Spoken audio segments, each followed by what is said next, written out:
I made a video a while back exploring the horror themes of the Dead Rising franchise, and how the main focus isn't on the hordes of the undead, but instead the pressures of time and the uncontrolling nature of your whole situation. There will be a link to the video down below if you want to go check that out. I briefly speak about Capcom's understanding of the undead, and how they play on the fears and horror of the zombie within the Resident Evil franchise. In modern gaming, the trope of zombies has become tired, and the threat that they provide has depleted over the last decade. But the Dead Rising franchise acknowledged their stupidity early on, and making it an instant classic that stands out and still stands the test of time. I would like to welcome you to the comedy of Dead Rising.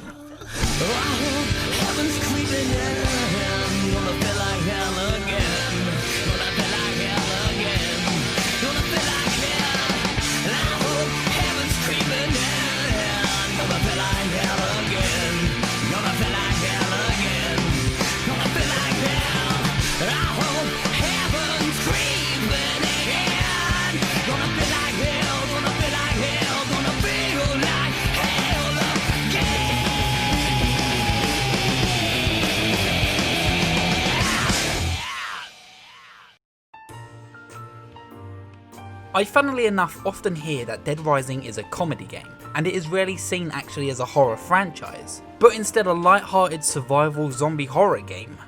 But how does a game like Dead Rising earn the title of a comedy game from a company like Capcom that has an intense history of the undead and horror? Dead Rising 1 to 3 have this perfect blend of gross and funny, relatable but unbelievable. It could fit in the genre of dark comedy or even comedy horror. But how did it continue this for 3 games and still be taken seriously as a franchise? Dead Rising 4 is its own beast, we'll get to that later, it doesn't count right now, go away. If there was another undead comedy I had to compare it to, I would of course said Shaun of the Dead. So I'm not going to do that, instead we're going to talk about Ghostbusters. Ghostbusters is one of my favourite films of all time, and is probably one of the most influential films and entertaining movies to come out of the 80s. Though Ghostbusters is filled with so many great comedic moments and throughout has a tone that is more light-hearted over the subject of ghosts, it did something that is very important that I feel directly influenced the way Dead Rising handles its story. It took itself seriously. It never does for a second turn to the audience and say, look at the funny ghost movie. The humour is only a part of our characters' interactions and personalities. They wrote and made a world that is filled with lore and characters to live in, that we as an audience can follow and even find fear and tension within its plot.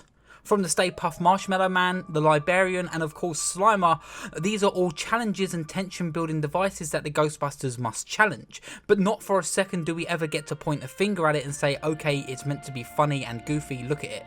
It's why movies like Evil Dead, Shaun of the Dead and even Cabin in the Woods have such rememberable characters and brilliant moments of comedy. It's because they built a world and lore that follows its own rules and doesn't break them for the sake of it being funny for a second. We came, we saw, we kicked its ass! And the Dead Rising trilogy follow this idea and runs with it. There is never ever a cutscene in the main storyline that breaks its tension and rules just to make us laugh.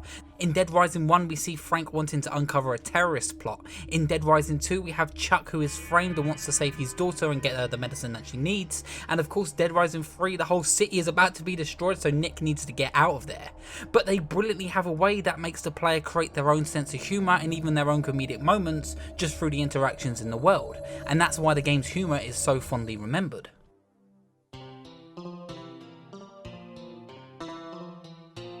Zombies are dumb, clumsy and will do anything to get to its target. There is an expectance that comes with Capcom and its zombie titles. They could have completely changed their idea of what zombies are and gone for a faster and even more advanced version of the undead, but instead they decided to focus on the Resident Evil style of zombies. Slow, clumsy and just a shambling corpse of a shell of a human which is suffering from the inside. I believe there is a great reason behind this of course. Any Resident Evil veteran will remember the first time they perfectly baited the undead, gliding past them with perfection, and that feeling was amazing. And this is a weird power fantasy that comes with Dead Rising, the power of being human.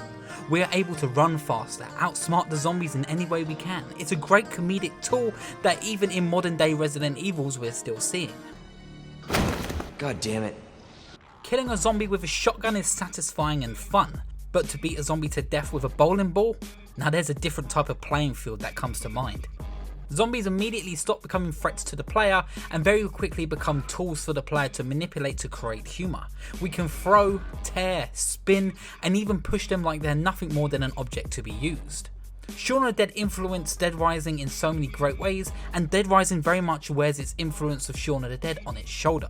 One of the best gags that continue throughout Shaun of the Dead runtime is the ineffectiveness of everyday objects, from kitchen cutlery, records, and even a soft tennis ball on a pole. The lack of impact it does while our heroes are confidently battling the undead is a key part of what makes Dead Rising's weapons so great. From the complete opposite of Resident Evil's gun-ho explosive nature, we are given the most simple and basic toys which can only push zombies back a few inches, or even kick footballs or play fetch with a frisbee, or even if you want to, just make them slip on cooking oil. The ineffective weapon creates that sense of improv and unknowing that we can only expect from any great comedy slapstick, but also reminds us that we are human and they are just stupid zombies.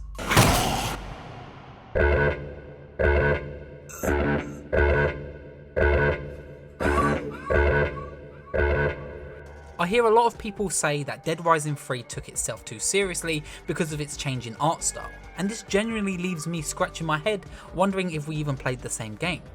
It's no mystery that Dead Rising changed its colour palette to match the styles of the ever so popular Walking Dead at the time, but I believe this actually did better for the identity of Dead Rising rather than doing worse.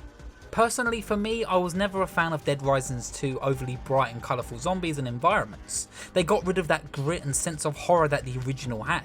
So when I saw 3 was going back to a dirt covered in grey tones, I was instantly interested. And this only amplifies the humour within the games, but on a totally different level from the original. The first Dead Rising for me is a personal masterpiece. I think it's one of Capcom's best and possibly one of the best games in the last 2 decades. But Dead Rising 3 has a special place in my heart, and I think that's because of its art style. The contrast of heavy greys and overly decaying zombies, but mixed with a colourful gimp dressed Nick while killing thousands of zombies is something honestly that I can see has captured that spirit of the original Dead Rising perfectly. When you find yourself playing as Frank West but wearing a pencil skirt and a bright pink goblin helmet while talking to Brad about taking down a terrorist organisation but completely straight faced and deadpanned, you can't help but crack a smile.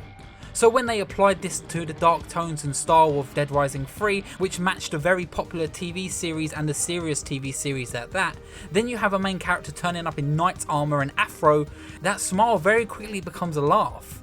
You can't say a game takes itself too seriously when you dress up as a luchador pole dancing on a pole to kill a psychopath.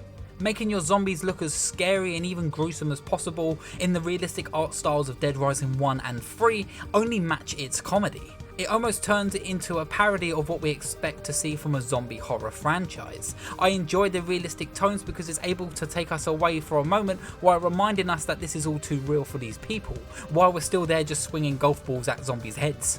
And that's where Dead Rising 4 went wrong in my opinion. It has the complete opposite sense of humour that the series is known for. Instead of providing the tools for the players to create their own sense of humour, the game's story and even cutscenes focus on punchlines and awkward lines of dialogue that make you wonder if you're even playing a Dead Rising game. I really thought that would work. This franchise holds a very dear place in my heart. From being young and playing the demo of Dead Rising 1 on Xbox 360 to experiencing the full length of its campaign and then following the series after that. I just want to say thank you to Frank, Chuck and Nick, and of course Capcom, for providing years of comedy in a genre that I feel really needs it right now. Crafting ridiculous weapons and using anything I can get my hand on, or even just taking the perfect picture. I would just love to see Dead Rising return to form and see a Dead Rising game for next gen, because for me personally, that would be fantastic. Thank you for watching this video, I hope you enjoyed, and if you're a Dead Rising fan I would love to know your thoughts down below, and even what is your favourite Dead Rising game, even if it is Dead Rising 4, I would love to hear your take on that. Of course you can subscribe to this channel and see more videos like this every single Thursday, and of course I will see you then at the next checkpoints. Bye bye.